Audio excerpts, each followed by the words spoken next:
Hello guys, welcome to my YouTube channel quick learning.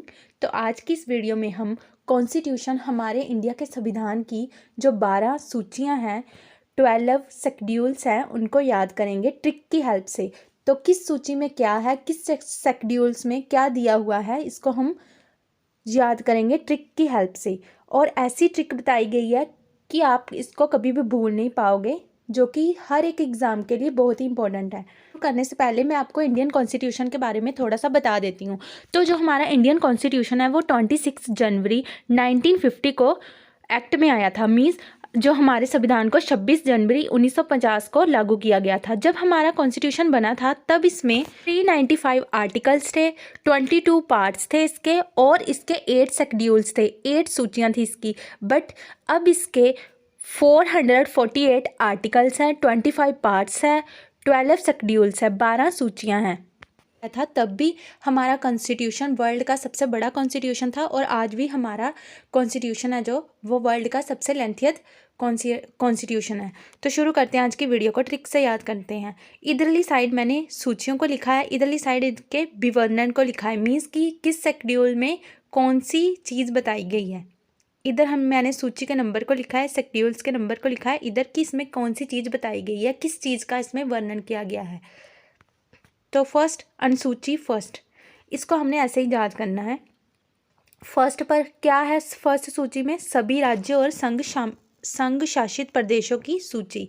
सभी राज्य means जितने भी हमारे इंडिया के स्टेट्स हैं और यूनियन टेरिटरीज हैं, उन सब की सूची को वन सूची में फर्स्ट शेड्यूल में शामिल किया गया है। अनुसूची फर्स्ट में, अनुसूची पहले में। देखो जो हमारे मैप है उसमें जितने भी हमारे इंडिया में स्टेट्स हैं और जितनी भी यूनियन टेरिटरीज है, संघ शासित प्रदेश, इन सब को सूची 1 में शामिल किया गया है। इसको आपने ऐसे बिना ट्रिक के याद रखना है कि सूची 1 है, जो नंबर 1 पर है, नंबर पहला ही है जिसका, उसमें सारे राज्य और सारे जो केंद्रीय शासित प्रदेश हैं वो ही होंगे, इसलिए इनको सबसे पहले नंबर पर रखा गया है।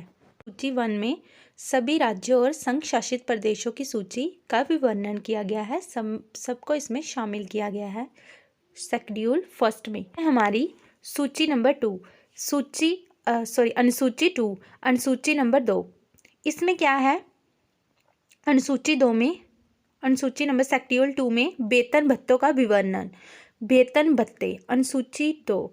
तो आपने इसको इस ट्रिक की हेल्प से याद करना है कि 2 सूची मीन्स किसी को 2 जून की रोटी बोलते हैं ना, कि इंसान को 2 जून की रोटी तभी मिलेगी जब वो वेतन कमाएगा, कि 2 जून की रोटी। तो 2 से हमने रख लेना है याद, 2 जून की रोटी मीन्स 2 टाइम की रोटी, 2 जून की रोटी तभी मिलेगी जब वो वेतन पैसे कमाएगा। तो इसलिए अनुसूची 2 में क्या दिया हुआ है, वेतन भत्तों का विवरण, वेतन भत्तों का विवरण किया गया है शेड्यूल 2 में। अनुसूची 2 में 2 नंबर की इन सूची में क्या है, वेतन भत्तों का विवरण। इस तरह से हमने इसको याद कर लिया ट्रिक से। इस तरह से हमारी 12 अनुसूचियाँ हैं, तो मैं आपको 12 की 12 ट्रिक से याद करवाऊंगी। अनुसूची नंबर 3, अनुसूची नंबर 3 है शब्द का उल्लेख, शपथ का उल्लेख किया गया है अनुसूची नंबर 3 में। हमने ट्रिक की हेल्प से कैसे याद रखना है, शपथ। देखो इसमें कितने वर्ड हैं, 3 है ना, शपथ 3 वर्ड है, तो 3 में 3 वर्ड हुए। तो अनुसूची नंबर 3 में क्या है, तीसरी नंबर की अनुसूची में क्या है, शपथ का उल्लेख। इस ट्रिक के हेल्प से हमने इसको इस तरह से याद कर लिया है। तो फर्स्ट में क्या हो गया, सेकंड में, थर्ड में, इस तरह मैं 12 की 12 सूचियाँ आपको ट्रिक की हेल्प से याद करवाऊंगी। आई एम श्योर कि आपको 10 तो याद रहेंगी ही, किसी भी पेपर के लिए आप 10 तो अच्छी तरह से ही याद कर लोगे। नेक्स्ट है अनुसूची 4, अनुसूची नंबर 4, अनुसूची नंबर 4 में क्या है, राज्यसभा में सीटों का आवंटन, राज्यसभा में सीटों का आवंटन। तो राज्यसभा में चौथी जो 4 नंबर सूची है, तो हम क्या बोलेंगे कि राज्यसभा में 4 अक्षर पढ़े लिखे लोग बैठे हैं, क्योंकि लोकसभा में तो ऐसे ही अनपढ़ लोग बैठते हैं। तो राज्यसभा में ऐसा कोई भी चक्कर नहीं होता। राज्यसभा में ऐसे 4 नंबर कुछ 4 अक्षर पढ़े लोग ही बैठते हैं, तो इसलिए राज्यसभा में सीटों का आवंटन 4 नंबर सूची में बताया गया है। 4 से 4 अक्षर पढ़े लिखे लोग जो राज्यसभा में बैठते हैं। ट्रिक से इसको याद कर लिया। अनुसूची नंबर 4 में राज्यसभा में सीटों का आवंटन की सीटें डिवाइड की हैं कितनी। नेक्स्ट है अनुसूची 5। अनुसूची नंबर 5। अनुसूची नंबर 5 में अनुसूचित क्षेत्रों और जनजातियों के प्रशासन और नियंत्रण किसमें, अनुसूची नंबर 5 में। तो अनुसूची नंबर 5 में क्या है, 5 में तो देखिए हमने इससे ट्रिक बनाई। 5 से क्या, पंच 5 से हमने ट्रिक बनाई पंच।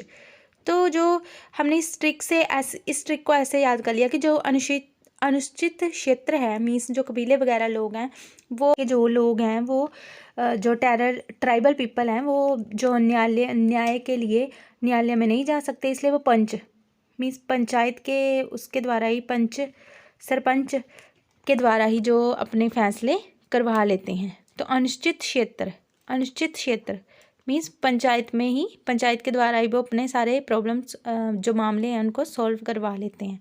तो अनुसूचित क्षेत्र और जनजातियों के प्रशासन और नियंत्रण किसमें बताए गए हैं, 5 में। 5 से पंच सरपंच किनको निपटा देते हैं, वो किनके मामलों को निपटा देते हैं, अनुसूचित क्षेत्रों के। ये सिर्फ हमने ट्रिक बनाई है याद करने के लिए। 5 से पंच और इस तरह से हमने इसको याद कर लिया। अनुसूचित क्षेत्रों के निपटारे करते हैं ST शेड्यूल्ड ट्राइबल्स के। तो नेक्स्ट है हमारी 6th अनुसूची 6। असम, मेघालय, त्रिपुरा, मिजोरम और अरुणाचल प्रदेश में जनजाति क्षेत्रों का उल्लेख, इसमें इनका उल्लेख किया गया है। तो 6th नंबर से हम 6th नंबर पर जो असम, मेघालय, त्रिपुरा, मिजोरम और अरुणाचल प्रदेश हैं उसमें भी शेड्यूल्ड ट्राइबल्स के लोग रहते हैं, अनुसूचित क्षेत्रों जनजातियों के लोग रहते हैं इसमें। तो उनके जो मामले हैं उनका निपटारा भी कौन करेगा, सरपंच ही करेगा। तो 5वें नंबर पर सरपंच था, 6वें नंबर पर भी उनका निपटारा वही करेगा। मतलब 5 के बाद 6 आ रहा है तो इसमें भी उनका ही उल्लेख होगा। इस ट्रिक से हमने इसको याद कर लेना है। 7th अनुसूची है संघीय राज्यों के बीच शक्तियों का बंटवारा, समवर्ती सूचियाँ। 7वें नंबर पर है हमारी संघीय राज्य के बीच शक्ति का बंटवारा और समवर्ती सूचियाँ। 7 नंबर की सूची को हमने इस तरह से याद करना है। 7 मतलब 7 तो अगर संघ और 7 से 7 संघ और राज्य के बीच शक्तियों का बंटवारा, और संघ और राज्य में इक्वल शक्तियाँ तो तभी होगी ना जब वो 7 रहेंगे, जब उनमें एकता होगी। तो इसलिए 7 रखने के लिए इनको शक्तियों का बंटवारा कर दिया गया। इस ट्रिक से इस तरह हमने याद कर लिया कि अनुसूची 7 में क्या दिया हुआ है, संघ राज्य के बीच शक्तियों का बंटवारा और समवर्ती सूचियाँ। 7 से 7। इस ट्रिक से हमने याद कर लिया संघ और राज्य के बीच शक्तियों का बंटवारा। नेक्स्ट है अनुसूची 8। भारत की आधिकारिक भाषाएं।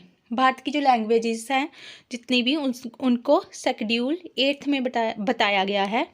तो 8 का आकार किससे मिल रहा है, इस तरह से अगर हम इसको उल्टा करके शेप बनाए तो बुक से मिल रहा है ना। तो बुक से मिल रहा है, देखो ट्रिक बनाई है जस्ट हमने। तो 8 का आकार किससे मिल रहा है, बुक से। 8 का आकार बुक से मिल रहा है तो बुक में क्या होगी, भाषाएं होगी, भाषा लिखी होगी। तो इस तरह से हमने इसको याद कर लिया। 8 सूची में क्या है, भारत की आधिकारिक भाषाएं। ट्रिक बना ली अनुसूची 8 को याद करने की। भारत की आधिकारिक भाषाएं किसमें हैं, अनुसूची नंबर 8 में। क्योंकि 8 को जब हम उल्टा करते हैं तो उसकी शेप किससे मिल रही है, बुक से। तो बुक में क्या लिखी होगी, लैंग्वेजेस, भाषाएं। नेक्स्ट है हमारी 8 अनुसूचियां हो गई है ट्रिक की हेल्प से याद हमें। तो नेक्स्ट है हमारी 9 नंबर सूची, अनुसूची 9, संपत्ति के अधिकार का अधिग्रहण। संपत्ति के अधिकार का अधिग्रहण, तो जो प्रॉपर्टी के बारे में किसमें बताया गया, अनुसूची 9 में। 9 ग्रह जब हम शांत करते हैं तब क्या हमें मिलता है, संपत्ति मिलती है। 9 ग्रह शांत करने के बाद हमें क्या प्राप्त हुई, संपत्ति। ऐसे ही हमने जस्ट ट्रिक बनाई है इसको याद करने के लिए। तो 9th अनुसूची में क्या है, संपत्ति के अधिकार का अधिग्रहण। 9 ग्रहों से 9 नंबर सूची। ट्रिक बनाई है जस्ट याद करने के लिए। अनुसूची नंबर 10th, अनुसूची 10 में क्या है? दल बदल का प्रभाधन। दल बदल का प्रभाधन तो किस में है? सूची नंबर 10 से। 10 से दल, 10 से क्या? दल। इस तरह से हमने इसकी ट्रिक बना ली है। तो इसको किस में बताया गया है? दल बदल का प्रावधान को 10 में। 11 नंबर सूची में पंचायती राज का उल्लेख। 11 नंबर अनुसूची में क्या किया गया है? पंचायती राज का उल्लेख। पंचायती राज में क्या होता है? एक एक को पावर मिलती है, एक एक करके सबको पावर होती है, पंच को, पंचायत को, सरपंच को। सो पंचायत का किस में आ गया? अनुसूची नंबर 11 में। इसका उल्लेख कहाँ है? अनुसूची नंबर 11 में। तो पंचायत किस, एक एक को यहाँ पर शक्ति मिली होती है, एक एक को पावर होती है। तो अनुसूची नंबर 11 पंचायती राज का उल्लेख। नेक्स्ट, पंचायती राज किससे संबंधित होता है? गांव से। गांव से, विलेज से होता है। तो विलेज के ऊपर क्या होते हैं? शहर। तो 12 नंबर सूची में क्या होगा? नगर निगम के प्रावधान शामिल है। नगर निगम का 11 में हो गया पंचायत का, विलेज का। तो नगर निगम कहाँ होती है? सिटीज़ में होती है, शहरों में। तो 12 नंबर अनुसूची में क्या हो गया? नगर निगम। नगर निगम के बारे में किस में बताया गया है? 12 नंबर अनुसूची में। तो इस तरह से आपने गाइस इन सारी ट्रिक की हेल्प से इनको याद करना है। नेक्स्ट मैं आपके लिए क्वेश्चन छोड़कर जा रही हूँ। भारतीय संविधान की आत्मा किसे कहा जाता है? भारतीय संविधान की आत्मा किसको कहा जाता है? तो आपने कमेंट करके मुझे ABCD ऑप्शन में से बताना है कि कौन सा है। तो आपने कमेंट में इसका आंसर देना है। आई होप आपको ये सारी ट्रिक्स बहुत ही पसंद आई।